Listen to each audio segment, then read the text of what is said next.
E nós seguimos com liberdade de opinião, deixamos o Rio de Janeiro e vamos agora para a capital federal, Brasília, para ouvir o jornalista Alexandre Garcia. Tudo bem, Alexandre? Bom dia, hein? Tudo bem, Colombo? Bom dia. Vamos aos temas de hoje. Vamos lá, Alexandre. Vamos começar falando sobre combustíveis. O presidente Jair Bolsonaro editou ontem à noite um decreto que zera o imposto federal para o gás de cozinha e suspende por 2 meses a cobrança de PIS e COFINS do diesel. A partir de hoje, a gasolina, o diesel e o gás ficam mais caros nas refinarias. O reajuste anunciado ontem pela Petrobras é o 5º do ano e o 2º em 2 semanas. A Associação Brasileira dos Condutores de Veículos Automotores divulgou nota dizendo que o impacto do 5º aumento dos combustíveis para a população é catastrófico e que haverá efeito cascata em todos os produtos. Alexandre, queria que você falasse um pouquinho sobre o 5º aumento dos combustíveis em 2 meses e 2 dias, né? Hoje é dia 2 de março de 2021, e sobre essa decisão do presidente Jair Bolsonaro de suspender a cobrança de PIS e COFINS sobre o diesel e zerar impostos do gás de cozinha. Em primeiro lugar, vem a pergunta, né? Onde está a Petrobras? Ela não está nesse país que está afetado por lockdowns, com comércio fechado, com pessoas com dificuldades, não está nesse país. Qualquer empresa privada tem essa, é a moda até, essa visão social, visão do seu entorno, da comunidade em que vive, participação, sentimento, olfato dos problemas da comunidade e agir de acordo com as necessidades da comunidade.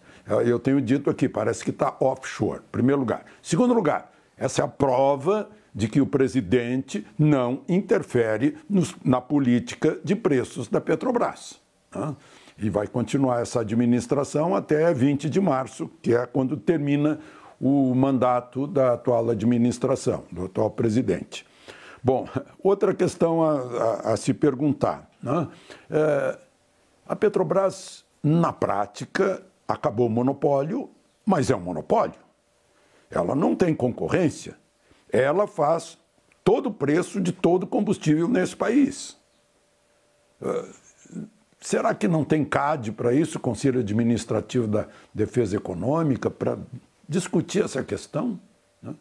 Porque, olha o absurdo.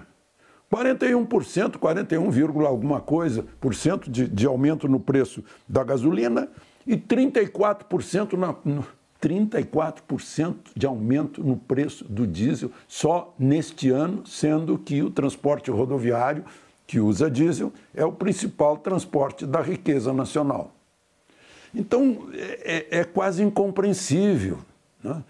Sim, a política de preços obedece os preços internacionais, o petróleo, o câmbio, né, o dólar, etc. e tal. Mas e o Brasil, onde é que fica? A Petrobras não é uma empresa brasileira. Então, a propósito, né, ontem, mais uma vez foi condenado um diretor da Petrobras, né, ex-diretor, Renato Duque, né, e mais uma vez foi condenado, lá na 13ª Vara de Curitiba, um tesoureiro do PT, João Vacari Neto, né, pelos negócios que faziam. Né? Só para lembrar da Petrobras antiga. Pobre Petrobras. Né? Antigamente era corrupção, agora está se defrontando aí com uma política de preços que não tem nada a ver com a conjuntura do seu país. É isso, Colombo. Alexandre, o Conselho Nacional dos Secretários de Saúde... Sim. Pois não. Desculpa, você me perguntou, tem uma segunda parte da pergunta que eu estava esquecendo, né? Que o presidente tirou PIS, COFINS, CID, né? do diesel, zerou os impostos federais do gás e tem as compensações. Muita gente vai vibrar com isso. Quem vai pagar essa diferença aí, que vai para suprir o cofre federal, são os bancos. Né? É o que se fala que o a contribuição social sobre o lucro líquido dos bancos, que já havia aumentado lá na reforma da Previdência, vai aumentar mais um pouco a partir de 1º de julho, no segundo semestre. E aí retira-se também as facilidades de IPI para aqueles que têm deficiência física e podem comprar carro. Se comprarem carro muito caro, fica só para carro de 70 mil para baixo. E tem umas outras compensações aí, por exemplo, lá no... a partir do...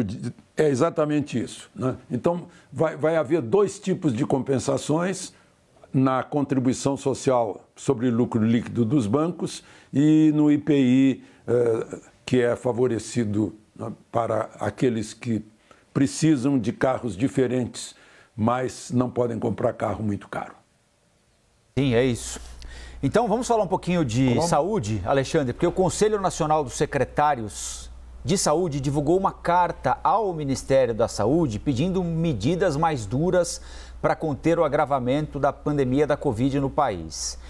Entre as medidas, o Conselho recomenda a adoção de um toque de recolher nacional entre 8 da noite e 6 da manhã do dia seguinte, valendo inclusive aos finais de semana, fechamento de orlas, bares, a suspensão das aulas presenciais. Alexandre, como é que você avalia esses pedidos apresentados pelos secretários estaduais de saúde ao Ministério? Parece que os secretários de saúde não querem assumir isso, né? Empurra para o governo federal. Fechar templos no país inteiro, toque de recolher no país inteiro, como se o país fosse igual. O país não é igual, né? Fechamento de praia, fechamento de bares e restaurantes, tem mais, né? Fechamento de transporte interestadual, ônibus, aviões, né? Fechamento de aeroporto internacional, né? Agora empurra para o governo federal. Lá atrás, em abril, pediram para o Supremo para ter poderes maiores que o poder do governo federal, né? Que municípios e estados tenham prevalência, tenham prioridade na adoção de medidas.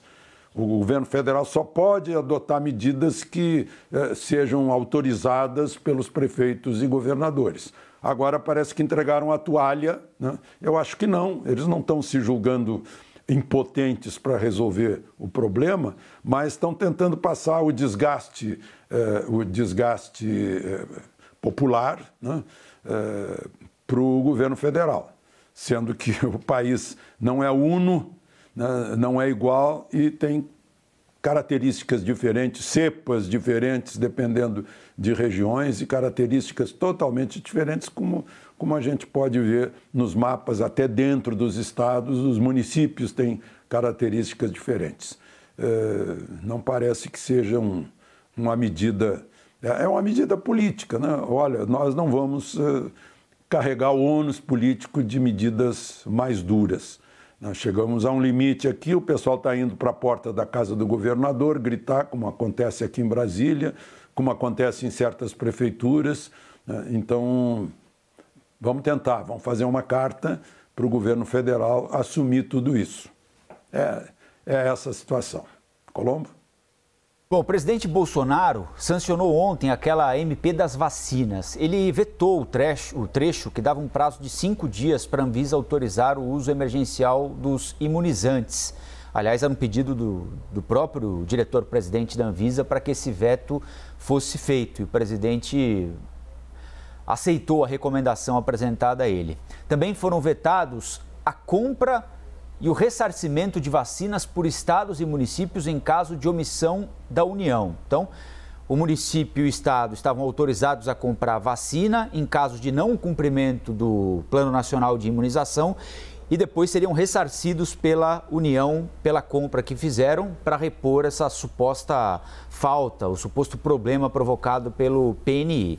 A oposição diz que vai recorrer ao Supremo Tribunal Federal contra o veto. Agora há pouquinho nós entrevistamos o presidente da Frente Nacional de Prefeitos, ex-prefeito de Campinas, Jonas Donizete, que acredita que uma decisão já tomada pelo Supremo Tribunal Federal que permite a estados e municípios comprarem as vacinas pacifica o assunto. a dúvida fica mesmo sobre o ressarcimento, não é, Alexandre? Se a União tem a obrigação de ressarcir quem comprar a vacina, desde que não seja o Ministério da Saúde ou não, né?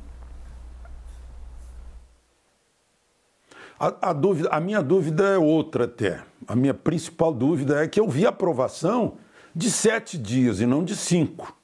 Porque havia um pedido, estava entre 10 e 5, aí se reuniram e decidiram que era 7. Agora chegou para a sanção 5. Eu achei isso muito, muito estranho. E a outra coisa que é surreal, né, é que a oposição vai recorrer ao Supremo do veto. Gente, o veto se recorre no plenário. Plenário é que derruba veto do presidente da República. Meu Deus do céu, será que não entra? Não é no Supremo que se recorre para veto. Cruzes, né?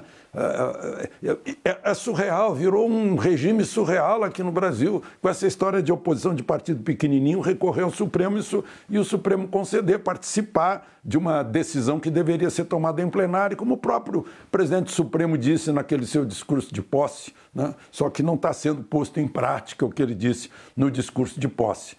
E outra questão é que se o presidente sanciona uma afirmação de que em caso de omissão do governo federal, opa, o presidente vai passar recibo nessa suposição de que vai ser omisso? Não vai, né? Então, e depois tem essa, né? Estado e município compra vacina, como Estado e município compra respirador, como Estado e município instala hospital de campanha. Opa, né? Acaba depois aparecendo lá o diabo da Polícia Federal, né? De bloquear bens, né? O Ministério Público derrubar sigilo bancário, como aliás aconteceu com o presidente da Comissão Nacional do Secretário de Saúde, né? O Beltrame, que estava lá era secretário de Saúde do Pará e faz 6 meses que ele teve tudo isso bloqueado, saiu por causa dessas compras, no mínimo, estranhas, né? Colombo? Daqui a pouquinho, Alexandre, à 1h30 da tarde, o presidente da Câmara, Arthur Lira, vai se reunir com governadores. Alguns estarão em Brasília, outros participarão do encontro de forma virtual. Segundo apurou a nossa analista de política, Thaís Arbex, os governadores vão pedir que o Congresso autorize um novo orçamento de guerra para gastos com a saúde em 2021. Os governadores estão preocupados que mesmo com a vacinação, o Sistema Único de Saúde continue sob pressão por muito tempo. O orçamento deste ano, que vai ser analisado, na realidade deste ano, que deveria ter sido visto ano passado, né, vai ser analisado pelo Congresso e prevê 136 bilhões de reais para o Ministério da Saúde, 1,1% a mais do que no ano passado. São justos os pedidos dos governadores? Nós precisamos mesmo de uma saída jurídica prevista no orçamento para evitar que sejam descumpridas a lei de responsabilidade fiscal, regra de ouro, o teto de gastos, instrumentos importantes que estão previstos na nossa legislação, Alexandre? Bom, eu não tenho condições de julgar se são justos, mas eu posso lembrar, né, a coisa óbvia: o Congresso Nacional não é a Casa da Moeda, o Palácio do Planalto tampouco. Né? Dinheiro não pode se imprimir. Cada vez que se imprime dinheiro, se tira do bolso de alguém, né? Se provoca a inflação. A única coisa que cria riqueza é o trabalho, é a produção, e a produção está restrita, está restringida, né? O comércio está restringido, as atividades econômicas estão limitadas, né? Pela pandemia, e para criar riqueza, aí só pedindo dinheiro emprestado, né? Aí é aumentar a dívida, emitir papéis para tomar dinheiro. É a única saída, enquanto houver confiança, enquanto houver pagamento de juro, né? É isso. É a maneira mais fácil, pedir mais dinheiro, né? Só que o dinheiro não transforma o vírus em inócuo, né? Só que o dinheiro talvez sozinho não salve vidas. Eu ainda fico esperando medidas mais sensatas, medidas... Tudo bem, mas eu tenho relatos de governadores e prefeitos que fecharam muitos leitos, desativando hospitais de campanha, onde se pôs um dinheirão com contratos milionários, né? E que hoje não haveria isso, né? Se houvesse prevenção, estava se falando em segunda onda, era bom esperar, né? Mas não se esperou. Enfim, eu espero que nessa reunião a sensatez esteja acima de ambições políticas, eleitorais, porque na medida em que se aproxima a data de outubro do ano que vem, os ânimos ficam mais agitados a respeito de questões que deveriam ser tratadas tecnicamente, sensatamente, em relação a essa epidemia, ou pandemia, né? Há um grupo de senadores, Alexandre, que está pressionando o presidente da Casa, Rodrigo Pacheco, para instalar a CPI da Covid. Os parlamentares querem levar o tema ao plenário ainda hoje, próxima sessão. O senador Tasso Gereissati, do PSDB, é um dos principais defensores da instalação da comissão. Ele diz que a CPI é inadiável. O senador Alessandro Vieira, do Cidadania, disse à CNN que a cobrança será intensificada pela instalação da CPI. O presidente Rodrigo Pacheco deu uma entrevista ao jornal Estado de São Paulo. Na entrevista, ele disse que a instalação da CPI agora é contraproducente e que o Senado tem de se preocupar em encontrar soluções para o enfrentamento da pandemia. Alexandre, uma CPI da Covid no Senado é importante para que os parlamentares investiguem eventuais falhas cometidas pelos gestores ou atrapalharia o trabalho de quem precisa trabalhar agora para ajudar o país a sair desse momento difícil que nós estamos atravessando? Eu ouvi o Sidney dizer que está desconfiado que isso aí é eleitoral, né? O eleitoreiro. É aquilo que eu falei há pouco. À medida em que se aproxima a eleição de outubro do ano que vem, os ânimos ficam... É quase desespero, né? Tá, os que querem essa CPI é o senador Randolfo Rodrigues, da rede lá do Amapá, é o líder do PT, que é lá do Pará, o Paulo Rocha, e o senador Tasso Gereissati. O PSDB está no... Desculpem, mas está em cima do muro, né?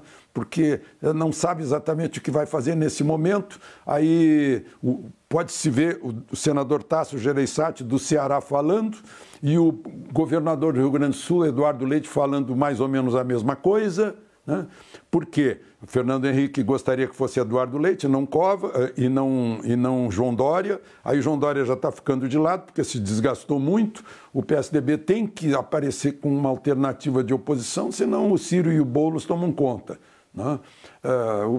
Enfim, o Lula já se preocupou, já lançou o Haddad. Então, isso é que está em lançamento numa CPI que deveria ter sido... deveria ser feita, digamos, depois de passado esse problema todo. Primeiro vamos resolver o problema, depois vamos ver quem comprou respirador, hospital de campanha, desviou dinheiro, né? Quem enriqueceu graças à pandemia, o que foi feito, o que deixou de ser feito. Aí convoca a ciência para falar a respeito, né? Por que a ciência não foi totalmente aproveitada, né? Como são as vacinas, a compra das vacinas, tudo isso pode ser discutido depois. Agora nós temos uma prioridade que não é a eleição de outubro do ano que vem. A prioridade agora é salvar vidas e diminuir o sofrimento das pessoas. Colombo? Valeu, Alexandre. Nós voltamos a conversar amanhã aqui no Liberdade, combinado? Combinado, até amanhã e aproveitem o dia. Até.